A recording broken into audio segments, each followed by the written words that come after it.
Ecosystem, a review.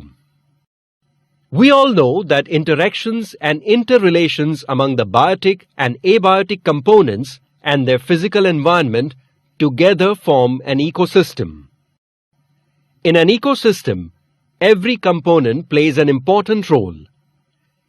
Food-producing autotrophic plants of the ecosystem are the basic source of food for all the consumers. Therefore, they are most crucial for the smooth functioning of an ecosystem. Herbivores like deer, goat, sheep, cow, buffalo, horse and camel, which feed on the producers, are also important. The duty to check that the number of herbivores is not increasing in surplus is managed by the carnivores, and thus they are also equally important to Mother Nature. You might have definitely wondered at times whether these worms feeding on the leaves, innumerable microorganisms found at filthy places, these termites, these insects in the animal dung are really useful to the ecosystem? Even if all these organisms appear dirty and grimy, they are also vital organisms of an ecosystem. They are the cleaners of the ecosystem. Thus, our very existence is due to every single component present in our surrounding environment. Hence, we need to take care of all these components. Come, let us take a stroll in this wonderful forest. While walking through the forest, one question just struck me. What would have happened if all this forest litter and dead animals did not undergo decomposition?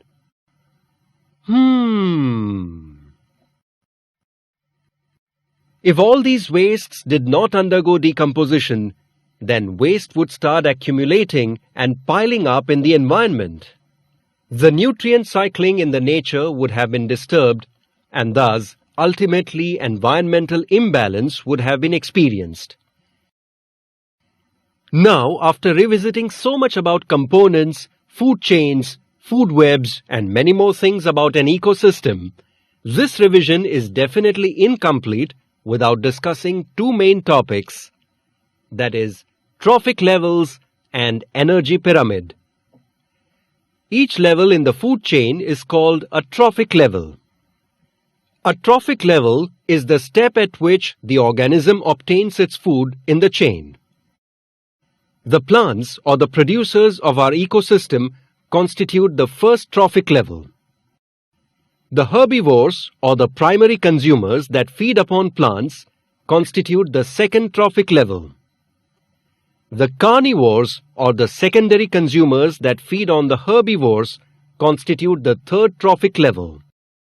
Finally, the large carnivores, also called the top carnivores or the tertiary consumers, form the fourth trophic level.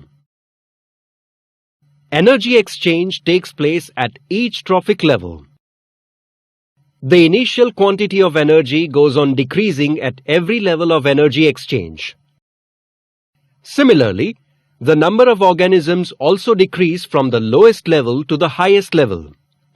This pattern of energy exchange in an ecosystem is called the energy pyramid. After this whole review about an ecosystem, I want to ask you a question to test your brain power. Tell me whether a bird which nests on a tree and feeds on fishes of the nearby lake is a part of both plant and lake ecosystem or not? Yes. The bird is a part of both the ecosystem.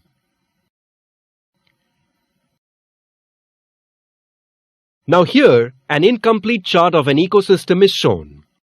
Will you be able to fill this chart? Come, let's give it a try. Well, from this, I feel we have revised about ecosystem pretty well, huh? Let us go through one more question and answer session.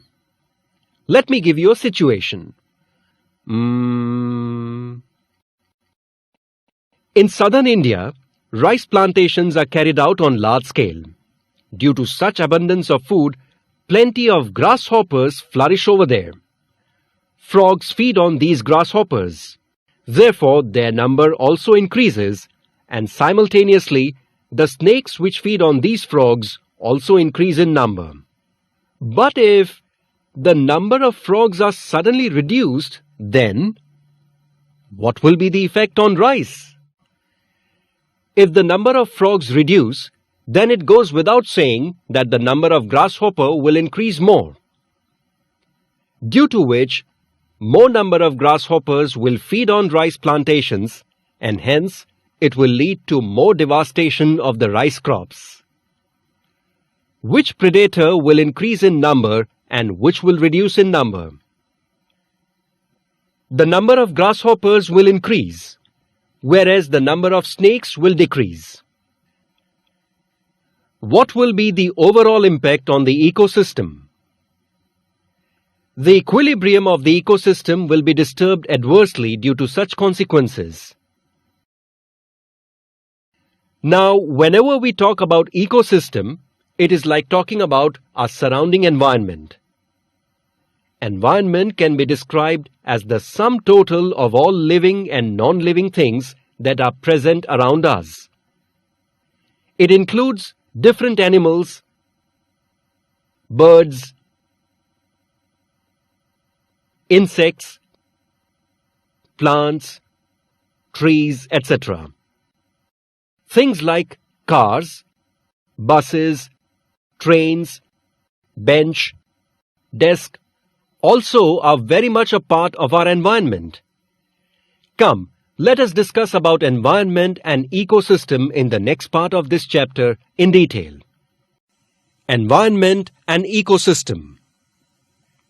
The concept of environment is a very broad concept. The interaction of living organisms with the physical, chemical, and biological factors is called the environment. To cut the definition in short, we can say that an environment is any and everything that surrounds a living organism. It includes all the living, non-living, natural, and man-made components that exist in our surroundings. Environment can be broadly classified into two main types: natural environment and man-made environment. Components like air, water, soil, and all living organisms are included under natural environment. Constant interactions take place between living and non-living components. These interrelationships are very important for smooth functioning of an environment. Man-made environment directly or indirectly influences the natural environment. Environment is made up of two main components: biotic components and abiotic components. The study of interactions between the biotic and abiotic components of the environment is called ecology. And the most important basic unit used in ecological studies is called an ecosystem.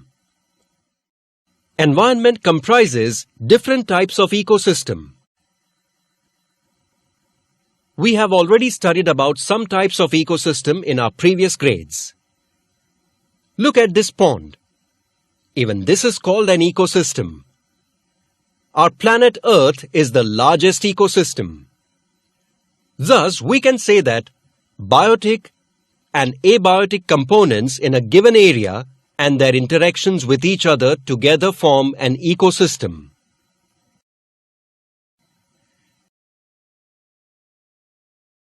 We have already learnt about biogeochemical cycles. Do you remember? Gaseous cycle and sedimentary cycle are the two main types of biogeochemical cycles. These cycles play an important role in circulation and recycling of nutrients within an ecosystem. They help to maintain a balance in the environment. Along with these cycles, various food chains present in an ecosystem also help in maintaining the balance of the environment. Existence of human life on the earth is only possible because of existence of nature on earth. Therefore, it is our prime duty to maintain the balance of natural environment and to conserve it. It is rightly said that the earth on which we are living is not a hereditament, but should be considered as a lent that we need to protect for our future generations. Even the father of our nation, Mahatma Gandhi ji, has rightly said that the earth provides enough to satisfy every man's need, but not every man's greed. Come, in the next part of this chapter, let us study about conservation of environment in detail. Environmental conservation.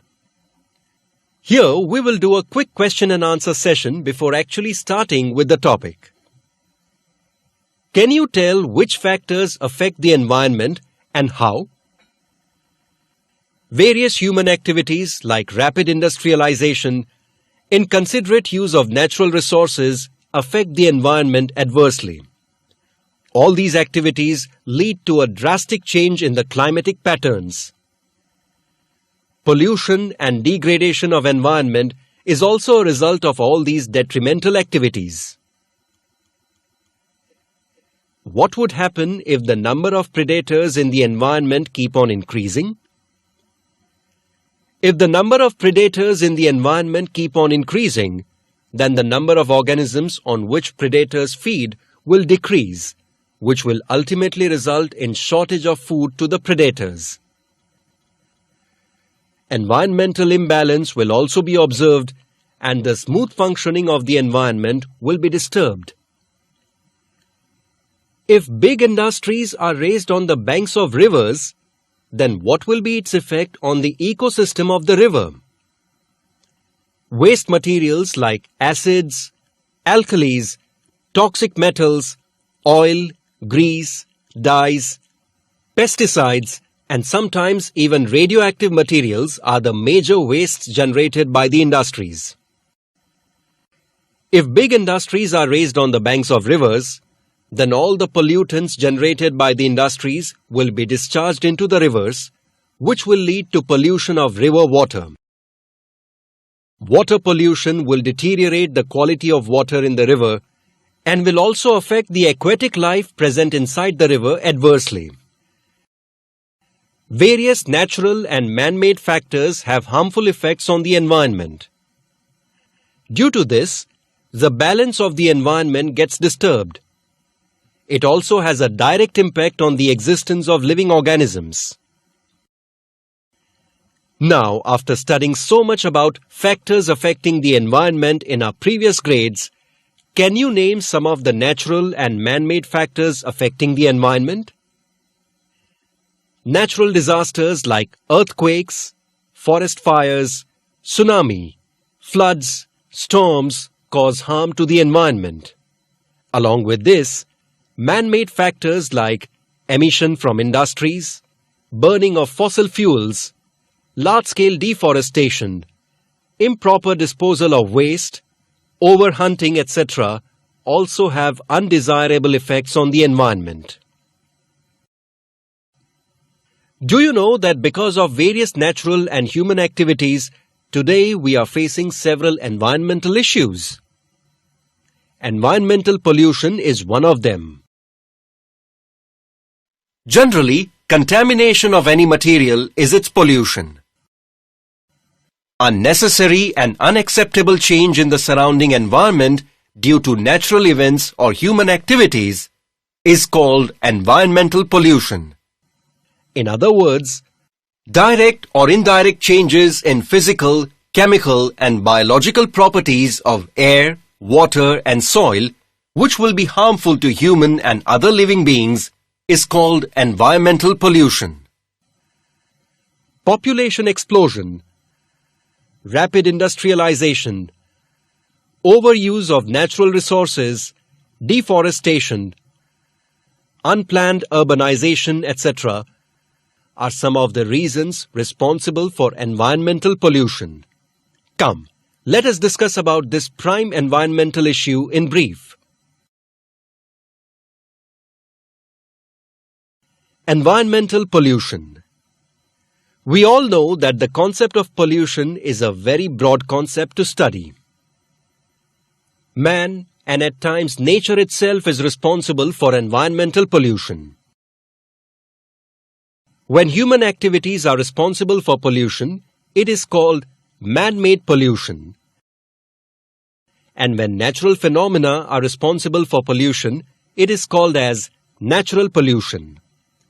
You must have definitely studied about air, water and soil pollution in your previous grades, haven't you? Come, let us discuss about each of them in brief and complete the chart shown over here. Air pollution.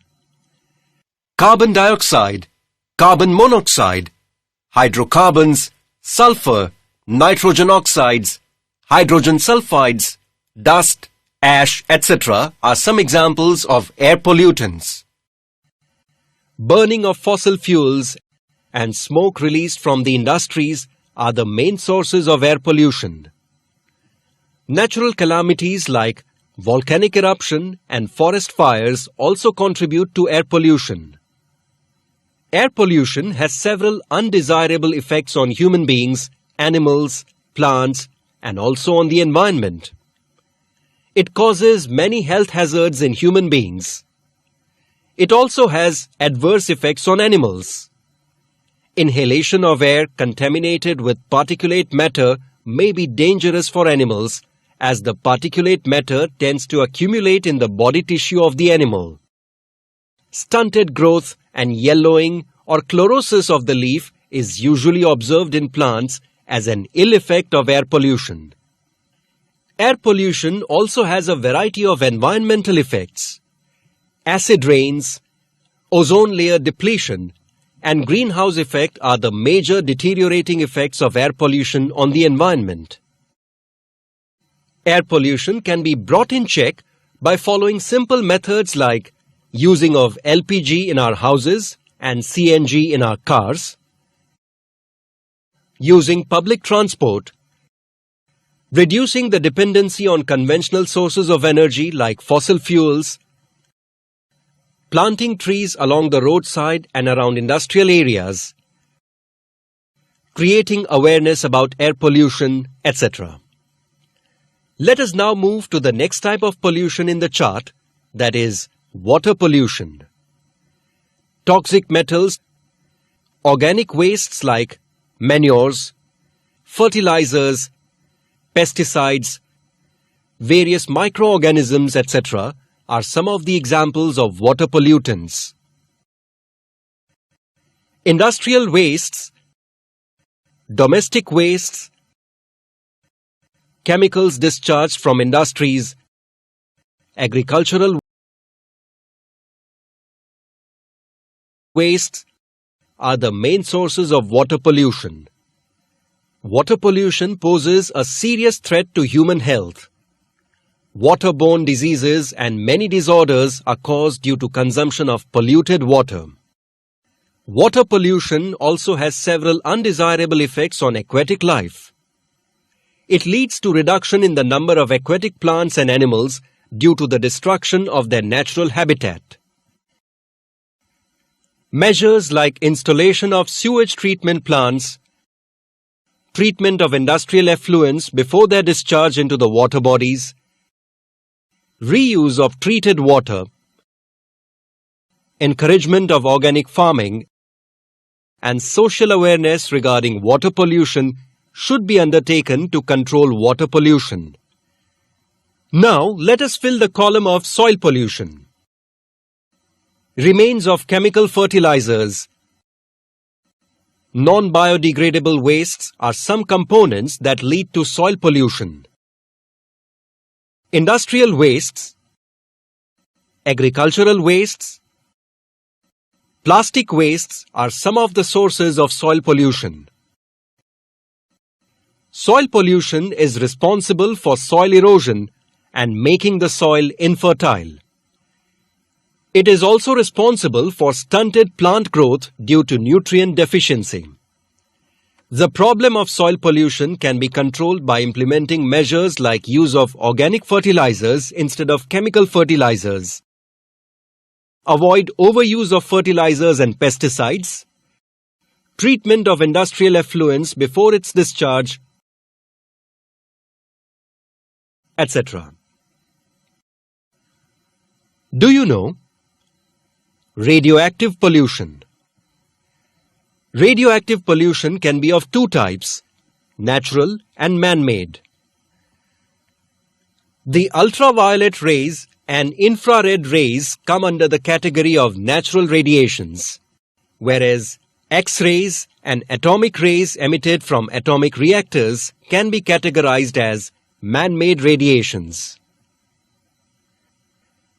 Chernobyl disaster, the Windscale fire, and the 3 Mile Island accident are three big world tragedies. These tragedies had long-term effect on thousands of people.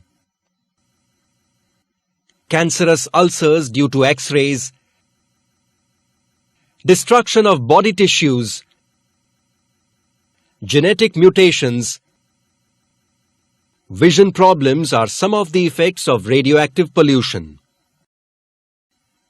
From all of this study about environmental pollution, it has become clear that environmental pollution is destroying our natural resources tremendously and is also deteriorating the quality of the environment.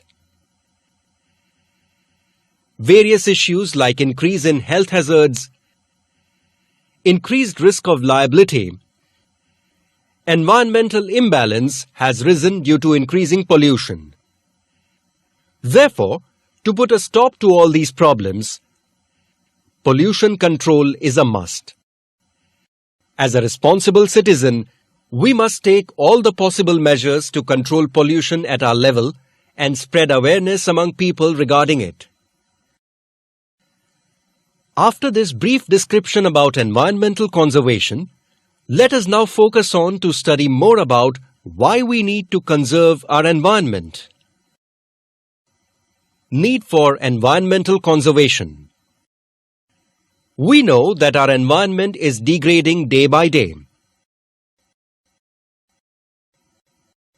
Here, a chart is given with two reasons mentioned about why we need to conserve our environment. Can you think of any other reasons? We need to conserve our environment to preserve our natural resources, to sustain and flourish our biodiversity, to improve the environmental quality, and to provide healthy environment to our future generations. Generally, masses are not aware about the rules and regulations regarding environmental conservation. Active public participation is much needed when you think about conservation of environment. We can find solutions on various environmental issues if and only if environmental protection and conservation becomes an effective mass movement. Therefore, it is essential that right from an early age, morals like love, positive attitude, awareness and education about environment should be inculcated in children. Then only we will be able to develop a future generation which is more vigilant about environmental protection and conservation. From all this, we learn that creating public awareness by means of education is very important. Today, every developed, developing, and underdeveloped nation worldwide has shouldered the responsibility of environmental protection. They have formulated policies and laws regarding environmental protection. In the past, in 1972, the first United Nations Organization Conference on Human Environment was held at Stockholm, in which discussions were carried about various problems affecting the environment. An organization called United Nations Environment Programme, or UNEP, was established in this conference. After this, later in India, a separate committee was formed for environmental management in the fourth five-year plan. From 1985, the Ministry of Environment and Forestry is working on management, promotion and awareness about various environment and forestry-related programs. The movement of environmental conservation should not only be confined to various environmental organizations, but should be considered as a social movement where we all can contribute for nurturing and protecting our Mother Earth. Why? Come, let us proceed to the next part of the chapter to get the answer for this why. Environmental conservation, our social responsibility. The relationship between the environment and man is right from the existence of man. Many years after Earth was formed, humans evolved on this planet. By using his intelligence, memory, and imagination power, man has created his importance and dominance on Earth. He has used all the resources made available to him by nature. By his act, he has exhausted the maximum resources for his benefit and disturbed the natural environment, which has given rise to innumerable environmental problems. Thus, from this, it is very clear that humans play an important role in maintaining the balance of the environment. If man is responsible for environmental imbalance, then it is his duty to protect and conserve nature. Many times, our activities have harmful effects on the environment, but we are not even aware of it and unknowingly contribute to the devastation of our environment. See these butterflies. They are so amazingly beautiful, na? Hey, but do you know that these small beautiful creatures also play an important role in maintaining environmental balance? Butterflies are indicators of a healthy environment and healthy ecosystem. They are effective pollinators. They help to induce genetic variation in plant species and thus contribute in maintaining environmental balance. Butterflies also provide food for other organisms, which helps to maintain the balance of the environment. Do you know? Acts related to environmental conservation. Forest Conservation Act, 1980. According to this act, for the protection of forests, laws have been enacted to prohibit the use of area under the forest for any other purposes. For instance, it is mandatory to take an approval from the central government before starting any mining work in the area that comes under reserved forest. If this law is violated, the violators are sentenced to 15 days of imprisonment. Environment Conservation Act, 1986. The Environment Conservation Act came into force to control pollution and take strict action on the person or organization that causes harm to the environment. According to this act, none of the industrial setups are allowed to emit hazardous pollutants in the air beyond the given emission standards. If this act is violated, the violators can be sentenced to 5 years of imprisonment or have to pay a financial penalty of about 1 lakh rupees. For the enforcement and implementation of environmental rules and regulation, the National Green Tribunal Act was established in 2010.